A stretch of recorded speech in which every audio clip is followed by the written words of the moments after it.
যাদের আপনি দেখলেন যেসব বৃদ্ধাশ্রমের মানে যারা আর কি যে জেঠিমা দিদারা যারা এরকম ফ্যাশন শোতে হাঁটলো, তারা আমি তাদেরকে নিয়ে প্রিভিয়াস ইয়ার পুজোতে একটা চাঁদমালা বলে আমি পুজো পরিক্রমা করিয়েছিলাম।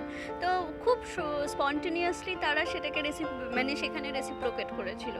আজকেও এত সুন্দরভাবে ওনারা স্টেজে পারফরমেন্স করলেন। এত বয়স হয়ে গেছে, আমাদের সবসময় আমরা ভাবি যে লেগেসিকে ধরে রাখা, ওনারা শিখিয়ে দিলেন আমরা এই লেগেসিটা কী করে ধরে রাখবো।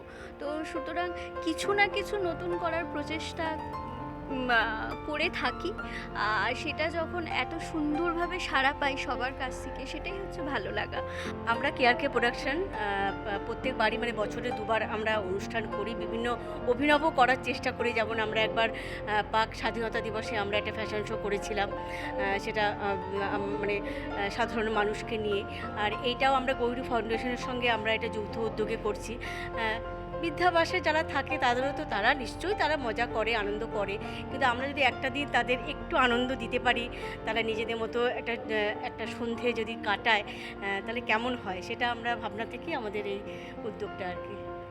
না, এই ধরনের প্রোগ্রাম আমার এক্সপেকটেশন ছিল না।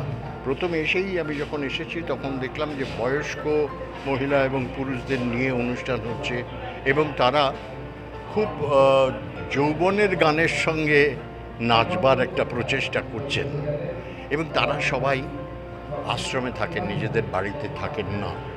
সেই থেকে তাদের উৎসাহ দেওয়ার জন্যে, তাদের মনটাকে চাঙ্গা করার জন্যে যে কোনো অনুষ্ঠান হতে পারে, এটা আমার ভাবনার মধ্যে ছিল না।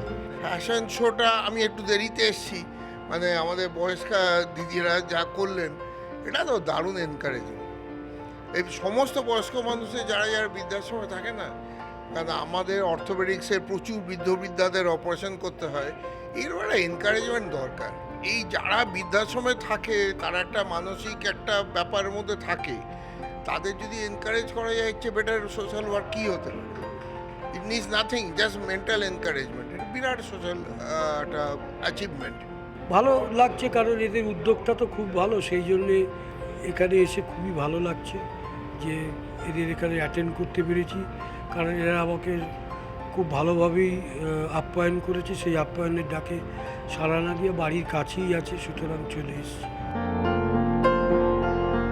ক্যামেরায় চিরঞ্জিতের সঙ্গে দেবপমের রিপোর্ট, এস নিউজ।